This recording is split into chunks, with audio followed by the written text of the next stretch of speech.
Welcome to Deadbolt Live. If you're here with us right now, congratulations. You made a great choice. The chat is open, so fire away with all your questions for our guests. If you are listening to a recording, well, you missed out. Make sure you get here live. We're live every Tuesday from 4 to 5 p.m. Central. So mark your calendar, set an alarm, train your dog, whatever it takes to get here. But first, from a little message from our sponsor. Deadbolt Society is proudly sponsored by Bowman Vision Media, offering high voltage marketing for low voltage companies, which is just a fancy way of saying they make security business look amazing. Check them out at bowmanvisionmedia.com or swing by our Deadbolt sponsor space for more details. All right, enough of me talking. Let's get to the real reason why you're here. We have our guest, Josh Bowman. If that last name sounded familiar from what I just talked about, he is with Bowman Vision Media. Josh, why don't you give us a little background on your career? Oh, man, you got a minute? Name's Josh Bowman. Currently the founder, owner of Bowman Vision Media, which is marketing, but I have 34 years of experience in low voltage, audiovisual, security, IT, telephone, structured cabling, outside plant construction, wireless, just on and on and on. I even had a fire alarm license at one point in my life. So been around the block. If I don't look like I should have 34 years of experience, I started as a kid working in family businesses and moved into IT integrators around the Y2K. So I helped save everyone from Y2K. So no complaining. Nice. It was a real thing. We fixed it. And, moved on into distribution and spent the last 10 years in the security industry working for manufacturers until last fall when I founded Bowman Vision. Right on. Why don't you talk about, I guess, for those who don't know, you are full-time Bowman Vision Media now, mm-hmm. right? You were kind of doing a little bit, you were doing it on the side. As of, a couple of weeks ago, you announced that you're going full-time. What is that? How's that been so far for you? Oh, it's been great. I went full-time initially, when Cumulex was sold and was no longer a part of that. And, I wasn't really comfortable yet. So I took a project management role managing a $9 million structured cabling project for the federal government. And, just honestly found that there was a lot of opportunity for the business. And, I wasn't doing either side a fair shake, quite frankly. So definitely worked on plans, got some funding, and I think I'm now in week 4 of this is the only thing I do in life. And wow. It's been great. And in fact, we were just kind of joking before we started. I've still got to build the video studio, put everything together over in the other building. I don't even have anything put together because it's been busy. I had 3 new potential customer sales calls today, for example, and wow, multiple calls with some existing. So it has been an overwhelming show of support, which is much appreciated. Yeah, that's amazing. Already getting sales calls. Yeah. That's pretty cool. Curious what, tell the audience, why is it important to have a marketing agency that is dedicated to like the security or low voltage industry?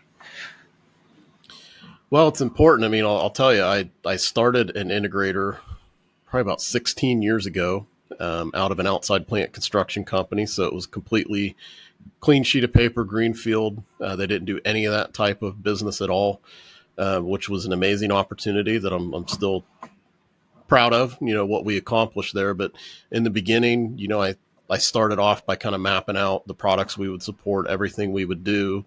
And then marketing was just like this thing that I was going to use, this really great marketing agency here in town. And, they would bring all that together. And so I kind of met with them and told them everything I was doing and went back a few weeks later to look at what they provided. And I'm like, okay, this is going to be a little harder than I thought. And what ultimately happened was we had really good branding. And I think that really, the marketing made a huge difference for us in the way that we grew so fast and were so successful. But what ended up happening was I was already working crazy hours to get that off the ground. It was like I had a second job, because I had to really sort through anything they did. I really had to take the initiative to create everything I wanted and just have them make it better. And I didn't realize it at the time, but that was kind of the beginning of my marketing career.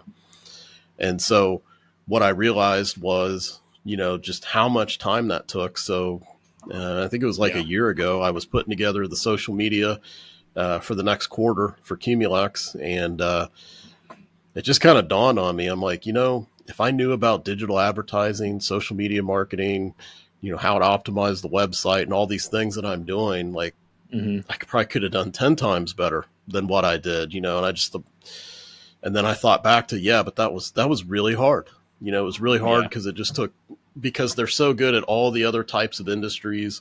And even for the manufacturer level, even if they're fresh out of college or they've done other types of marketing, they still have a head start on understanding how to market a product. But when you get to the integrator level, we're very unique, and I think we know it, but we don't always fully get how unique we are. For anybody that's tried to explain to their spouse what you do, it's not easy. So I think the importance and the reason I tell the story is, that was the idea, last February was when I first had the idea for Bowman Vision, because I said, I was hearing a lot from people that I interacted with already. They were saying, that would be a great business for you because the industries so well. Everybody loves the marketing you're doing. And so it seems like they really like it because it comes across as very authentic and very knowledgeable. And because you're coming at it not just from a marketing perspective, but you have both that plus the industry knowledge. And I think that is the benefit, is thinking about, because I know what it's like when you're trying to deal with running your operation, you're trying to deal with the projects, the customers, the contracts. And we also have a lot of technology and a lot of trends and things that we need to keep up with as is. So you really shouldn't have to make a second job as an integrator, trying to tell your marketing, company what you do and telling them, no, the blue overalls, yellow hard hat, and, screwing it into the wall with an Allen wrench, it just doesn't work. To the advantage is having an easy button. So, okay, being able to understand what you do, you're not really having to explain all that. You can really just immediately get down to, where you're at now, what the strategy should be, and start making it happen. And it just makes life a lot easier for the integrator. So I think just a long way of saying it should save you a lot of time and a lot of heartache. Yeah. And I think that's why there's benefit. And I don't know what your pricing is, but I'm assuming also cheaper than hiring a full-time person. It's a spectrum, when you look at marketing pricing. So on its face, my pricing sits kind of at the high end of average. And that would also depend on, are you in LA, Chicago, New York? Are you, I'm in Central Ohio. So, I think most people look at the pricing, they think it's about what they would expect. So, yeah. Now that you're in it full time, what are some things that you kind of didn't think about when you first started? Some challenges that you have come across? Well, I think in general, as somebody that's been an employee since he was like 12 years old, just general entrepreneurial, like it's exciting, but you kind of go through cycles each day. You're very excited. This is great. This is so cool. I work for myself. I get to make the choices. I get to make the decisions. Isn't that grand? And then you take another step and you go, oh no, I'm all alone now. Right.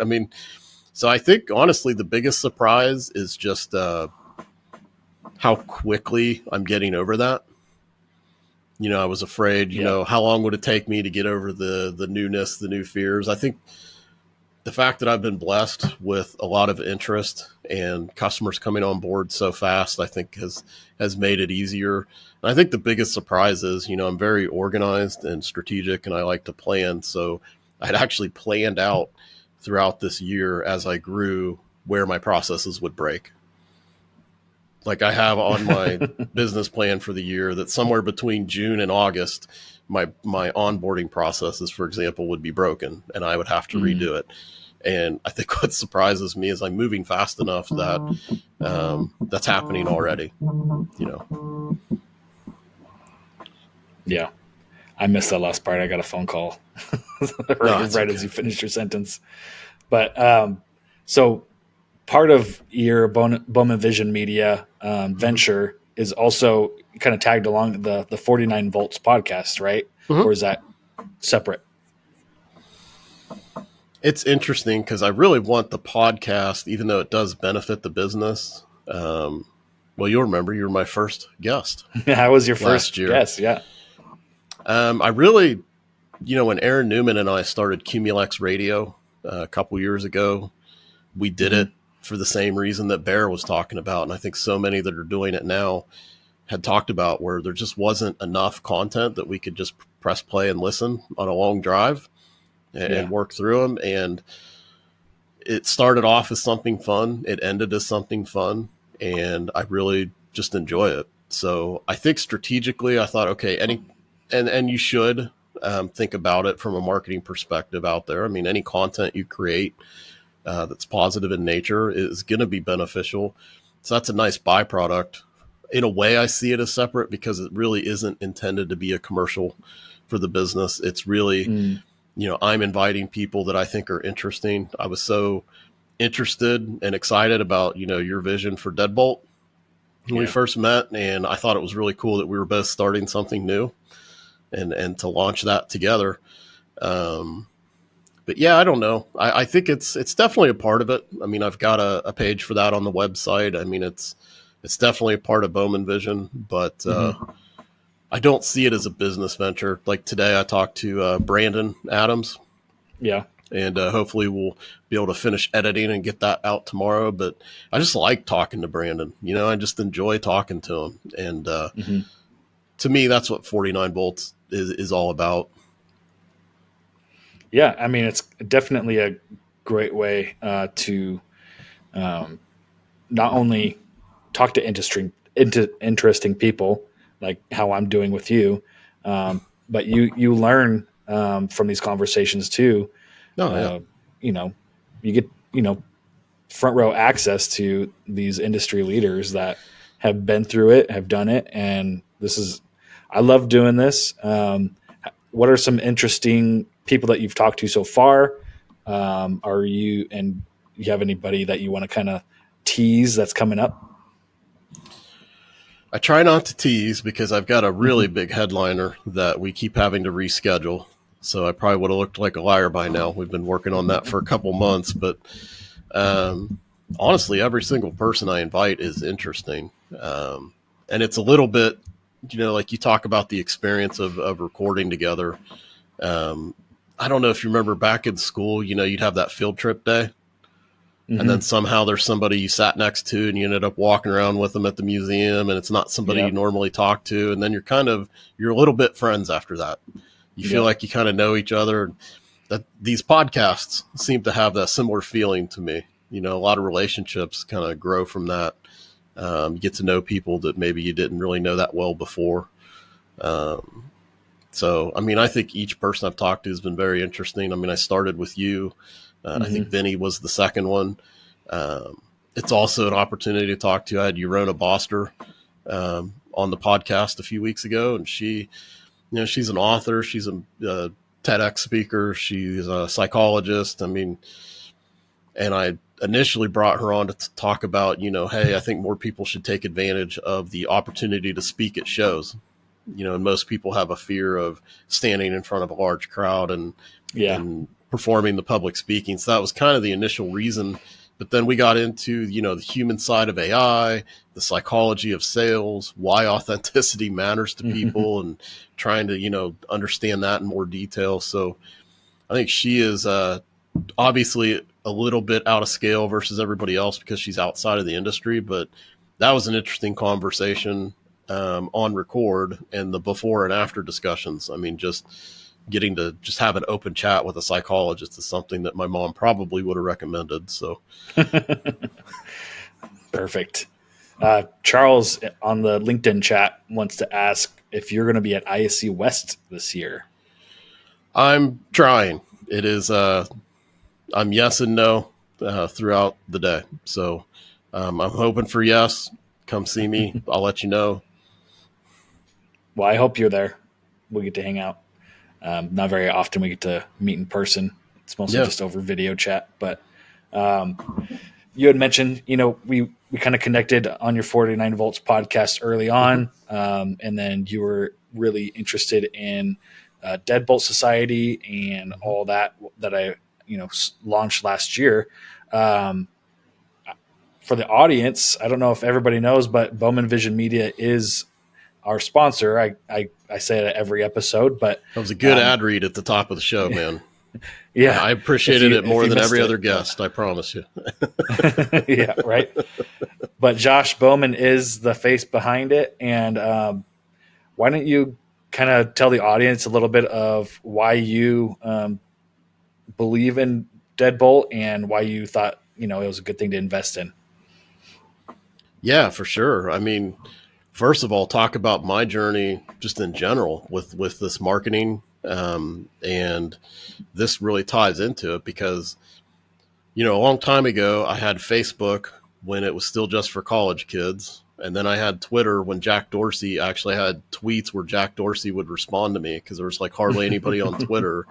I had a MySpace account. I was kind of an early investor in being involved with social media, and in 2021, just with the way things were in the world, I just kind of I killed all my social media accounts except LinkedIn. And then it was kind of like a phoenix rising from the ashes. Not much after that, I started really becoming more versed in marketing. It was a bigger part of my role at Cumulax, and then it clicked. I'm like, man, this is really valuable. I was using it the wrong way, and Yeah. that sense of community, it's there, if that's what you're there for. And then hearing you talk about when you reached out, that very thing where you're trying to create a community where it's not just online and, you can't even get lost in the wrong channels and end up, down a rabbit hole of negativity and politics and all that. It's all about the industry and all about people that are, we're all in this niche offering of security where people outside the industry probably don't even really understand what we all experience. And I just thought that was a really incredible idea and really wanted to be a part of it. And, it's not the easiest thing for a new business to do, but Right. I felt like that mission is valuable, both from practice what I preach, marketing and branding and doing that through social channels and how valuable that is. Well, how do we not make the investment in Deadbolt, especially when Deadbolt is catering exactly to us in the industry? It makes too much sense. I think it's too valuable. And I really wanted to make sure that it was free. I wanted to make sure that people could join the community, and we could watch it grow and help it grow. And, I think that's worked. I think we've seen a lot of growth since that happened. And I think that'll continue. And heck, even my dad joined today. My dad I was going to say, there, even your dad joined. Yeah. Yeah. So he actually has noticed. So I'm very, very grateful for you investing in Deadbolt. For the audience, a lot of, the vision that we have is first community building that. But we are also looking into building out a training section and a product review section and, ultimately a mentorship program to help bring these young technicians in and tell them, hey, there's more to this security career, or if they want to stay in the technician side, there's no right or wrong answer, but there is room for growth, and there's people that are willing to pour into the younger kids and the younger generation, and then also kind of pouring into trying to phrase it the right way, but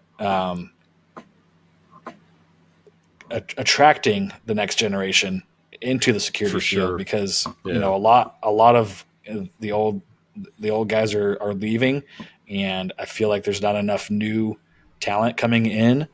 So we definitely need to work on our advertising as a security industry. And Agree. what are your thoughts on how we can kind of help with that?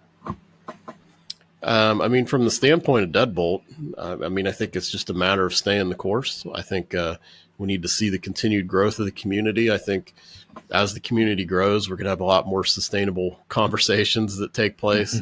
Right now, we're all pretty good at saying hi, how you doing, and then Right. there's just not enough of an echo, to cascade through. But every day we're getting new members, so I think the first thing is to make us, a larger and stronger community of people.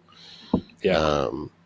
And that's, yes, there's a group of us that are shepherding that, but really the intention is this is for the security community. So the way it helps is if we get, more participation from those that are in here now, help us share the word, go up and do a copy link and send out an invite to people, just help us draw attention to it, help the community grow. I mean, that community aspect of it, I think, would always be something that is free. That is something that's there for everybody to come in, and we can get away from the other noise and bluster on the other sites, even though I've come to love social media in general when used properly. I mean, this is a place where we can come home and talk amongst ourselves, and it's just us here. And I think just spreading the word and getting people to join is the biggest thing that we can do for Deadbolt.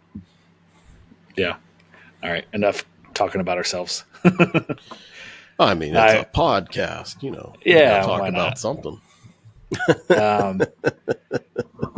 I did want to bring up, you had posted a couple days ago about, referencing a conversation that you had with somebody else, that insurance companies offer a discount if you have an alarm. However, the question was, should that discount be taken away if it's found out that that person is not arming or using it properly? What are your thoughts? Yeah, it's interesting. That was Brandon. I don't know. I was really surprised because if I go back and look at the poll, it's been a pretty tight race because I ended up putting that out there as a poll, and it's pretty evenly split. Nobody took the bait on my joke that said, "Hey, I can get a discount." I thought I'd get at least one smarty pants to vote on that one, but he was talking about that in one of his videos that he puts out, and I thought about it, and my initial instinct was, well, don't you mainly get the discount just because you have a sign up? They could see that you have an alarm system, so there's like a deterrence effect. Because certainly you could still break in even though the alarm is there. I'd never really processed or thought about the fact, like, should you not be covered if you're not using it? What are the conditions? And I think that's the sticky part. I could see I think Brandon's point is like that particular customer never used it. So it seems like we have a couple extremes where we could say it's always being used, so you're covered. It's never being used. Are you not covered? But then, like, what's the dividing line? Like, if I live on a larger property and I go out and take a walk around my yard and somebody does, break in at that time, right? Should I not be covered? So I guess from my standpoint is like it's kind of sticky from a legal perspective because you would have to set some very defined parameters on what it means to not use it enough. Yeah.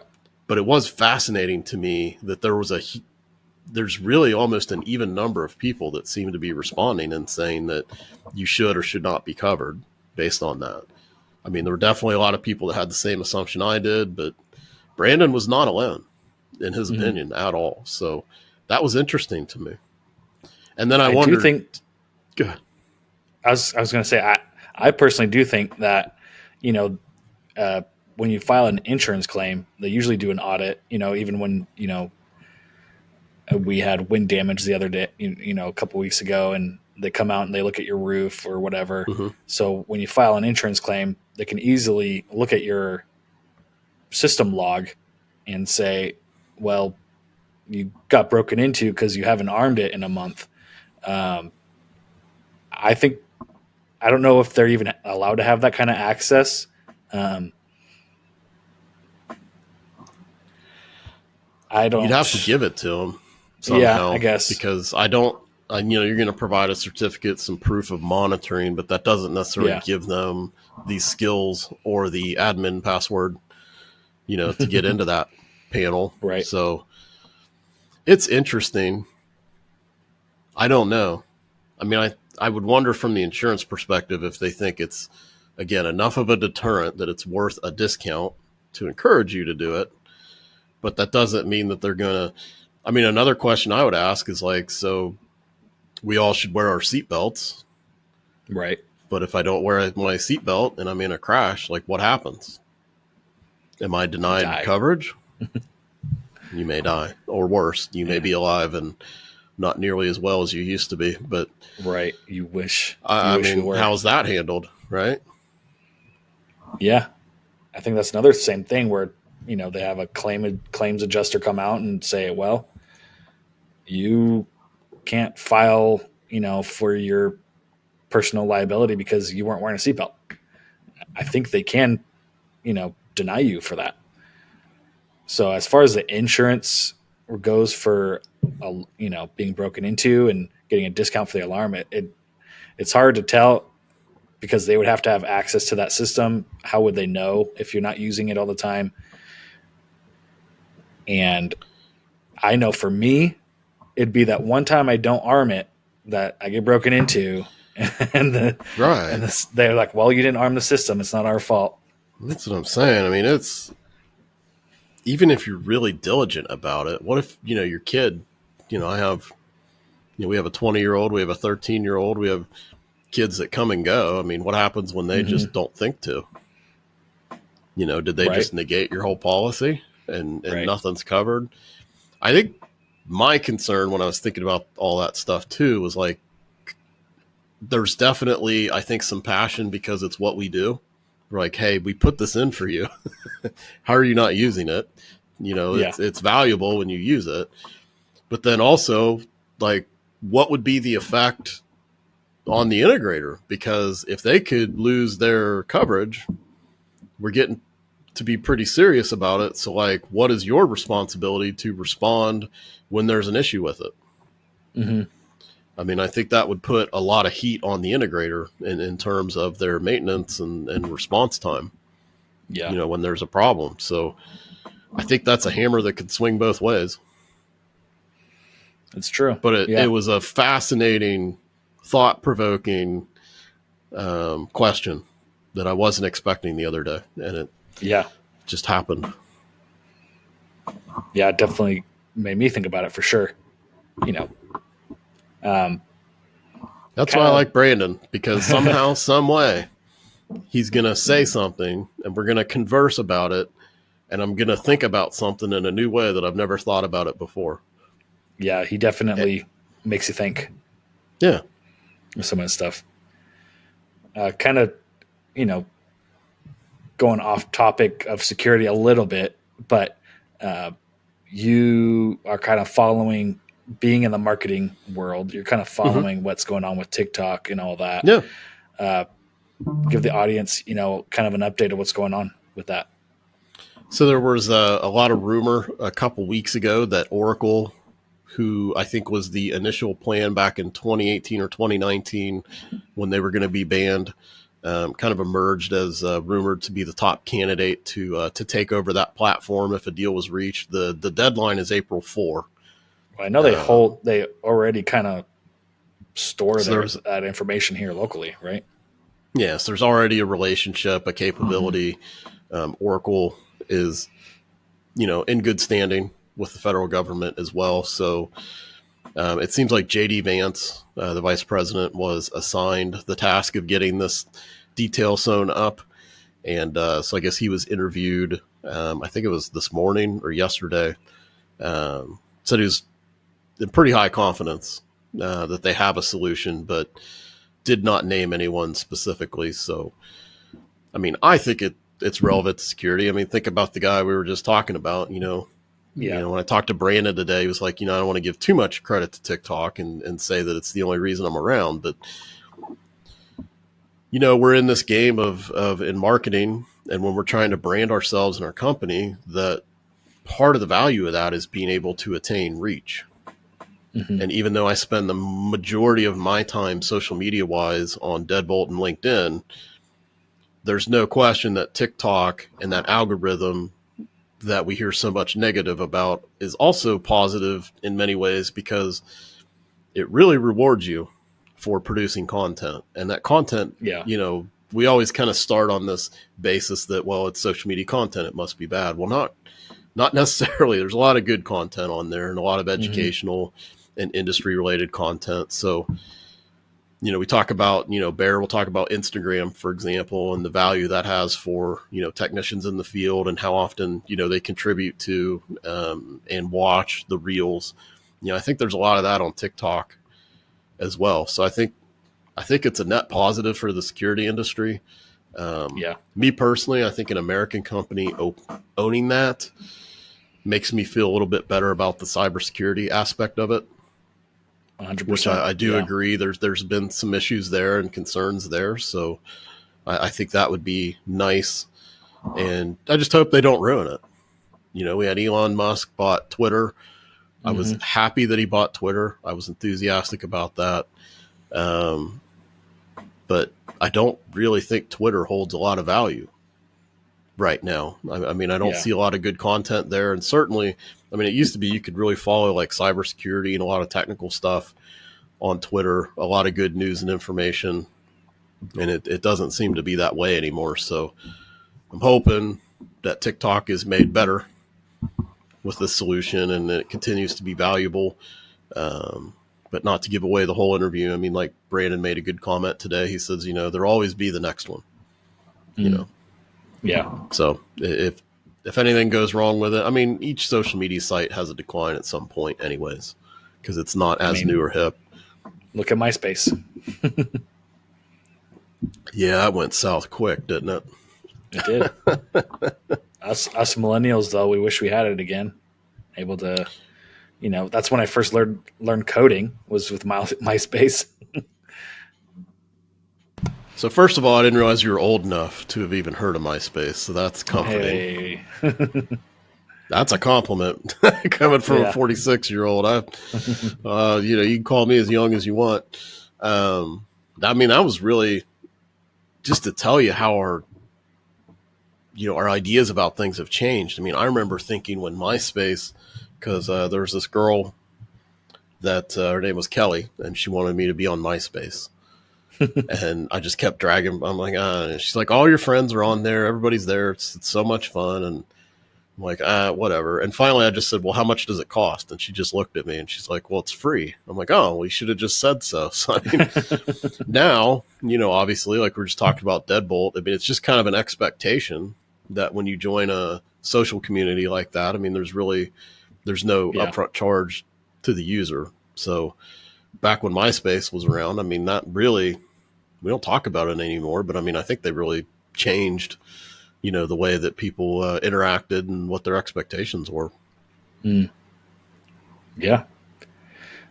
All right. Changing gears back to security. Now that we talked about TikTok and social media, what do you think the next big thing is in security, in your opinion, kind of with your vision of what, it's going to look like? I think the next big thing is kind of happening. So, are we talking about the next big thing after? Because cloud was the big thing. And then to me, AI, we're in the middle of that new world. I still think cloud is still catching up. Yeah, it is, but we can't call that the big thing anymore. Yeah. In my view, even working for cloud providers here in the security space, 2 years ago, we were saying, look, cloud's not a buzzword anymore. I think we're more concerned about functionality and how cloud may be a part of that. It's almost like, how does your product use cloud? We're at the point now, there's legacy NVR-based solutions that may have a cloud component, like a cloud backup or, some type of connectivity over the cloud. That's true. I guess now it's almost assumed that things have cloud. Yeah. So, I mean, I think, that's why now people like me invented terms like cloud native, because if you were, a cloud provider, you have to keep differentiating yourself, from the traditional approach and some of the updates they've made. So, yeah, I don't, we're nowhere near 100% adoption, and I don't think we ever will. I don't think there's any reason everything has to be cloud. But, I think it's coming along. I don't think it's a buzzword, and I think AI is. But I think that we're in the middle of it. And I think our industry is embracing AI extremely well. I think we're absolutely keeping pace. And you look at I think we're probably going to see some really cool things at ISC. I mean, a lot of big developments and new features are kind of held back for the show. And I have so many NDAs I've signed, so many things I can't say, but I know that there are many, many, many products out there that were working very, very hard on an NLP LLM type approach last year. So I think we're going to see a lot of that. And so to me, that's not the next thing. I think that's the thing that we're experiencing now. Mm-hmm. My opinion, the next thing is going to be like AGI paired with robots, like to the point where we really do truly have like the science fiction movie robots that can kind of go do their own thing. It's the autonomous general intelligence. It's the concept of this is now intelligence that can go do its own thing, build itself, repair itself, make its own choices. I mean, that AGI is expected to happen. I think when I was talking to Dawn, yeah, I mean, in a way that certainly puts a negative spin on it for sure. But, even Dawn, when I was talking to Don Marone, I mean, he confirmed that, that's expected to be in the market before the end of the current president's term. Not because of him, just timing wise. In the next 4 years, we're expecting to see that. And I think that that's going to be incredible. And I think there's so many ways in life that will affect people in a positive way. But I think in the security industry, I think we will then see like a final evolution of how, the response to events can be so immediate and so automated and ultimately help people so much faster. Yeah, I just posted last week. I work with a data center, Nova Data Centers. They use the Boston Dynamic dog, it's called Spot, and they use that to do patrols. It's got a LiDAR and a camera on it, and it can respond to events. And so when motion's picked up by the cameras, it'll go check it out. I know they're updating it to where it's going to also allow, visitors to follow the dog. And I think at ISC last year, it was GSX or ISC, I believe it was HID or a mix of Assa Abloy and HID, where Spot was able to go up to the door and the door opens. Obviously, you need auto door operators for those, but it can basically do a guided tour of the facility by itself, which I think is pretty cool. It is. I know there's limitations with drones and all that. Yeah. But it's definitely a cool factor. So, I mean, you ask what AGI is. I mean, AGI is going to be the idea that, so then they have the people, the two-legged, very similar to human shaped robots as well. Right. And I don't know if anybody here follows Lex Friedman, but Lex Friedman is a very interesting data scientist. He's worked on programs with Boston Dynamics. I mean, they've been working on this type of AGI technology for a very long time. And of course, I mean, that's going to be the ultimate solution for the product that they're building. But I think it's going to be the idea that you no longer have to worry about, well, can it just go out there and do the tour? Can it react to certain events a certain way? But we're talking about the fact that these things are thinking for themselves. There's training and then continuous learning, and they become very autonomous. They're almost alive in a sense. So, we're going to get to a place where it's not just the tour. They could probably follow you home and make you your breakfast and help you in so many ways. Yeah. I will be the first one to sign up for a Tesla robot.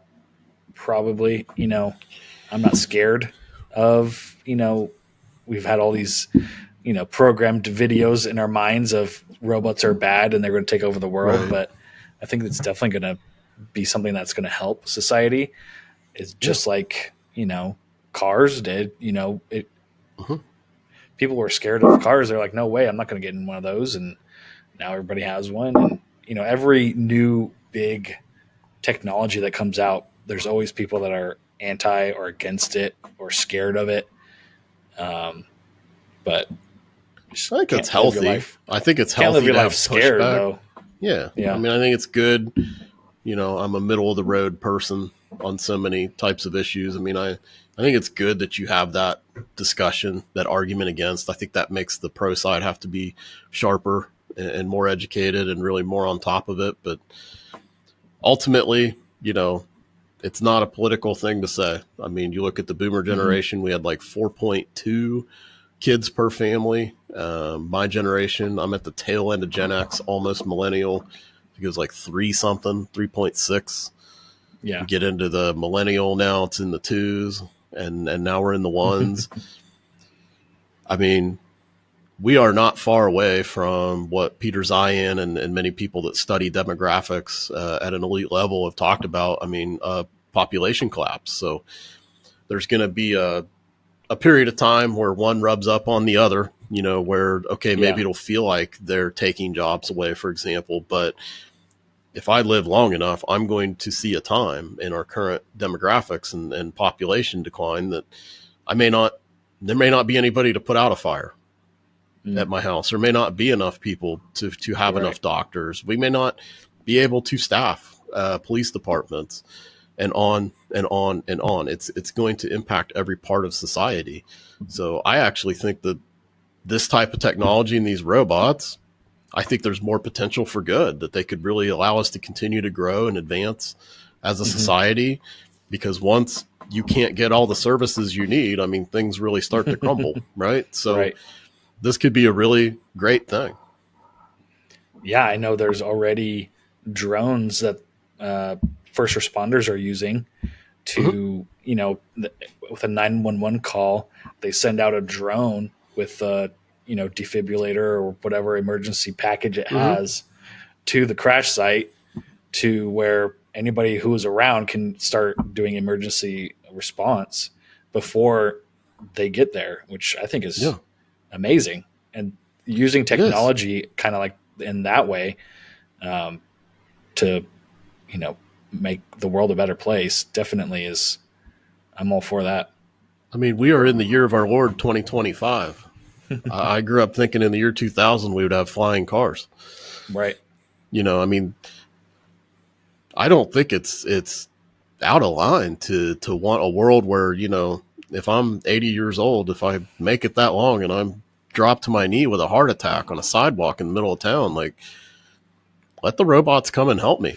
You know what I mean? Or a car accident or a fire. I mean, think of what you could do with a fire department where you have robots that can go into the fire, and they're not just relying on like a base level program. They can go in there, think and react and deal with things and scan for any life. Yeah, absolutely. Are people going to do bad things with them? Yes. But I don't think anybody's destroyed more civilizations or people than people. So I think they'd have a lot of catching up to do. I think we'll be all right. Yeah. No comments on any of this, huh? I know. I usually ruffle feathers with my robot visions. It's not usually. If anybody out there has questions for Josh, now's the time to get them in. We're nearing the end of our talk. But why don't you give us a little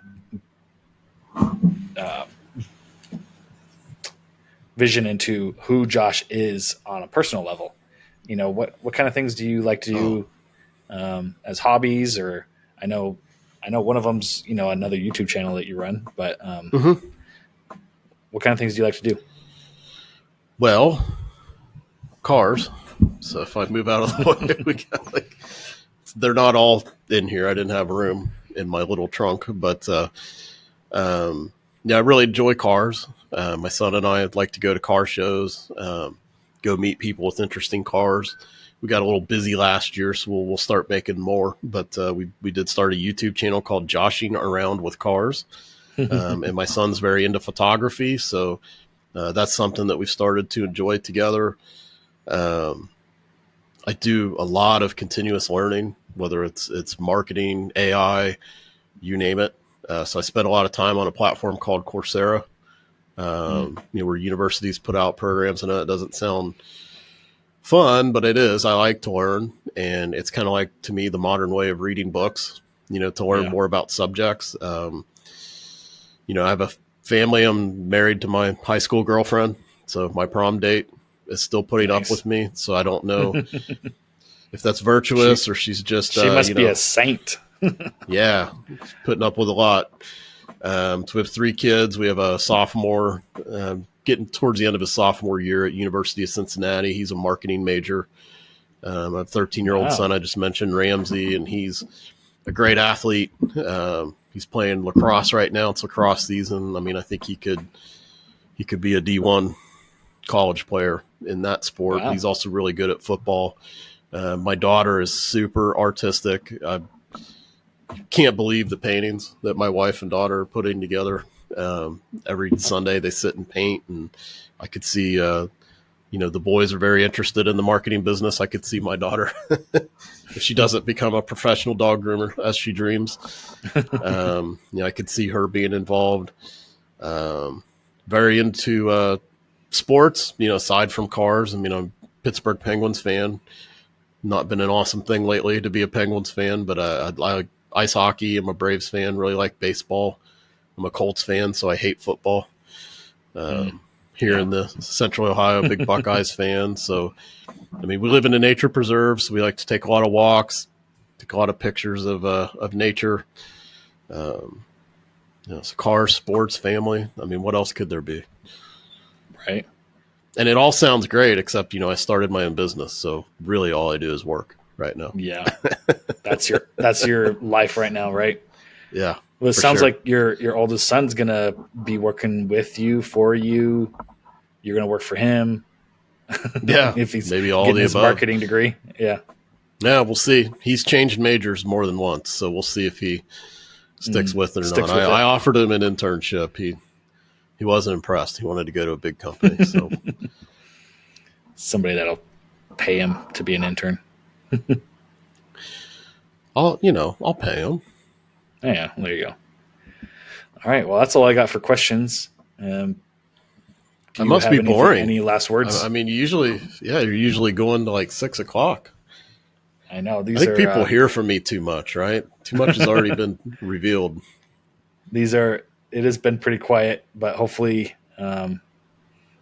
we have a bigger audience on Friday, because you're going to be joining me again on Friday.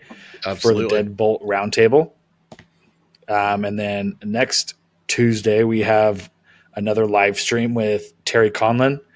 He's going to be diving deep into SEPTED, and he's really big in the SEPTED world. So very excited for that interview. And then the following week is ISC West, and I'm still not sure what we are going to do for that. Probably try to see about going live at the event and, do some live interviews that way. But you'll have to be on Deadbolt to do that. So make sure you sign up. Again, because of Bowman Vision Media, it is free to join. Get on there, start posting and interacting, building this community for security professionals to learn and grow. So thank you for joining. And for those of you listening to the podcast, thanks for listening. And we'll see you next week.